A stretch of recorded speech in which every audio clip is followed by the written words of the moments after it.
know where each one of you are at in order to get to six figures. I don't think you should be focusing on wealth. I think you should be focusing on personal development. And I realized that in prison. Girl, don't call my phone up. I know where you been. You like to get messy when you out with your friends. I'm not scared to say that I'm insecure, but you're too scared to say that you want him more. Other gang members were my enemies. So from 12 until 19, I was in and out of juvenile hall. I got into more fights than I can even count. I have no problem fighting. Like I told Blake one time, I said, you know, I don't. He said, I won't shake boxing. I said, I don't want to. I don't want to. Yeah. I've been in a lot of fights, and I've hurt a lot of people.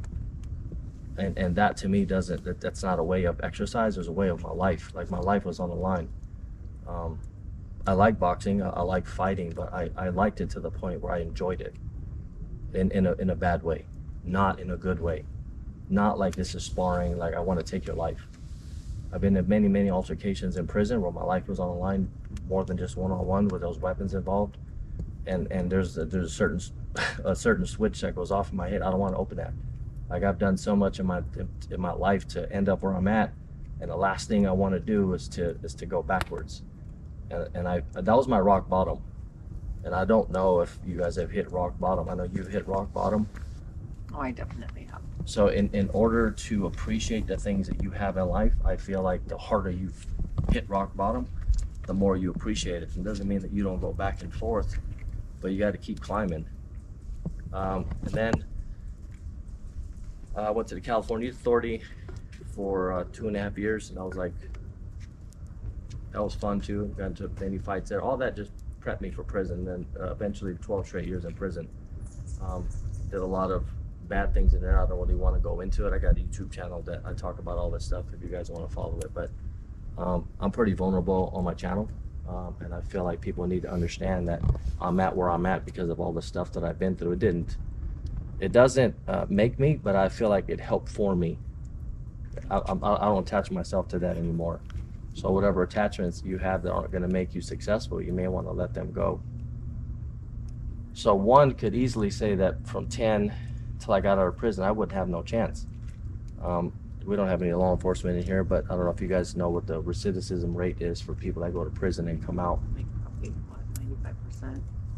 Yeah, so it's extremely high. Yeah, extremely high. And then even when you do go for that length of time, right, because you do become very incarcerated, like it's really easy just to adapt and conform to all the jailing that people do. So I had to pull myself out of that. So I would say that's probably one of the biggest transformations that I've had to do for myself, right? Because from the time I was 10 until I was still in prison, all I knew how to do was jail and hurt people and cause violence. The last thing I want to do is help somebody do a squat. How about that? I'm just being honest. Like, that's, if anything, I wanted to help you do a squat and never get up again. That was my level of understanding and the appreciation that I had, or the lack of appreciation I had towards humanity. And then to go from that to seeing myself help people with fitness. The only reason I do it is because it saved my life. Like when I was in prison, my mom died. She died on the phone with me, and I didn't want to use drugs and alcohol as a crutch. So I stopped drinking. I stopped doing drugs while I was in prison. I stopped watching television. About 1 year to the house, I didn't watch any more television because it was a distraction. All the news, all the bullshit that the TV had on there. And I actually interviewed countless of inmates while I was in there so that I can ask them what they were doing and why they kept coming back. So they gave me all the answers that I needed, because people will give you all the answers that you need. You just have to pay attention, open your eyes, not be distracted. So drugs was a distraction, alcohol was a distraction, and TV was a distraction. Those three things in prison are a distraction.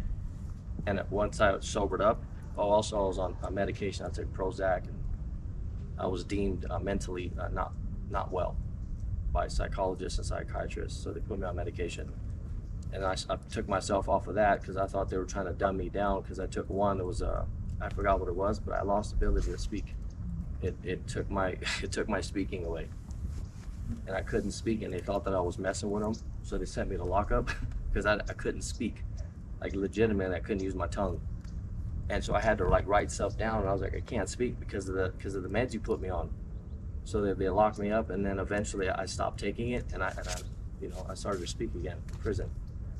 And that's when I knew that what they were putting me on was I don't know what it was, but I took myself off of it. So I stopped taking meds as well. So for about 4 years, no drugs, no drinking, and 1 year to the house, no television, and I read. I'd say the biggest book that helped me out was Napoleon Hill, Think and Grow Rich, and I devoured that book. And I applied all 17 steps I applied in there. So I can't convince you to read, but that's all I could do in prison. I can convince you to want more for yourself. And if that's going to seminars or going to speakings or even listening to somebody that probably knows a little bit more than you, you can do that. I think the biggest success that Self-Made has next to me, I'd say, is Blake. And he started I don't know, I think he started just a little bit after me. Yeah, about a month. So just 1 month after me, and I'd say that there's your next biggest success. I can count on one hand how many people have actually become successful at Self-Made. Probably directly because I've given them tools on one hand, but there's two hands on how many people have come and gone. Do you know that millionaires and billionaires are such a small population? You ever stop and think about that? You know that poverty is a bigger population? Absolutely. And we talk about this middle class, whatever middle class is. There's a reason on why they're there. And there's a reason on why you're where you're at, Miles where you're at, Pedro where you're at, Dennis, me, Jen, and Blake. There's a reason. You know what the one reason is? Yourself. Yep. You. You know the biggest reason on why you're not where you want to be? Same. Yourself. Same. So you have your biggest and most powerful asset is you, Yeah. and yet you also have your biggest and most detrimental person is you. So how do you gravitate towards one? Like, how do I go from all the shit I've been through as a kid, prison, shooting people, killing people? I would say that's pretty bad. So how do you go from that, like feeding that monster, to now feeding who I am? Hard work. Well, how do you go from that? That is a good question. I know how to. Have you always been this person, or do you think it was one thing that shifted everything? Or was it a matter of survival? Like, what was it?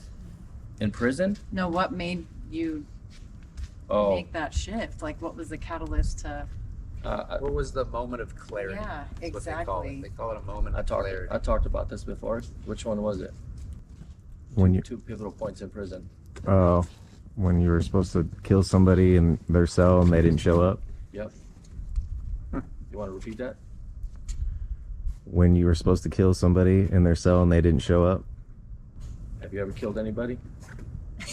Maybe about you. Pedro? Have you killed somebody? Have you? No. What's the closest you've been to taking somebody's life? Never? Maybe Very maybe a close. car accident. Right? You know what I mean? Involuntary manslaughter.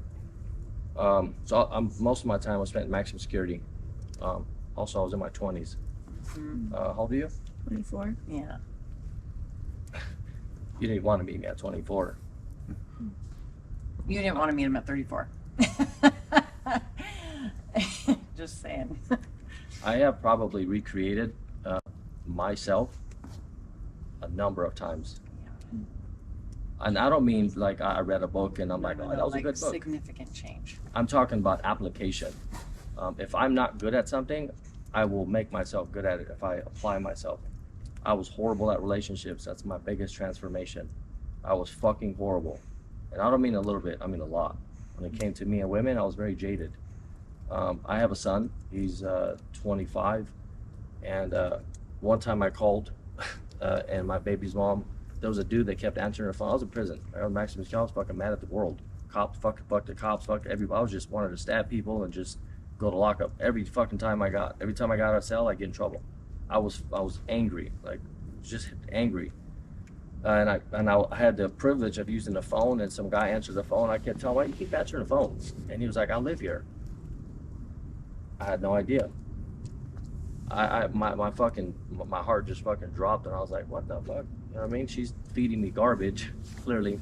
And then she gets on the phone, and I was like, that dude lives there? How come you didn't tell me? You didn't have the decency to tell me?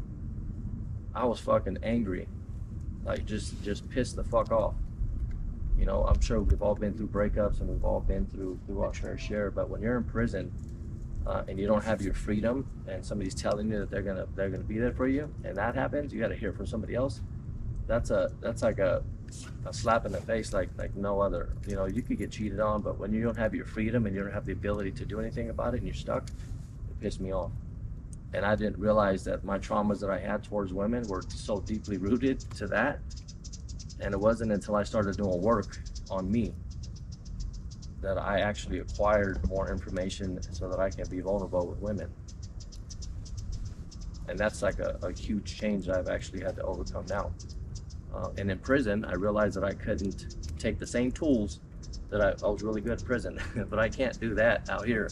Like, what am I gonna do, be a hitman? I'm serious. Like, if you stop and think about it, the place that we're at right now in life, with the tools that you have up here in your head and everything that you're currently doing, if you repeat today into tomorrow, guess where you're gonna be in a week. So I don't know where each one of you are at in order to get to 6 figures. I don't think you should be focusing on wealth. I think you should be focusing on personal development. Girl, don't call my phone. I know where you been.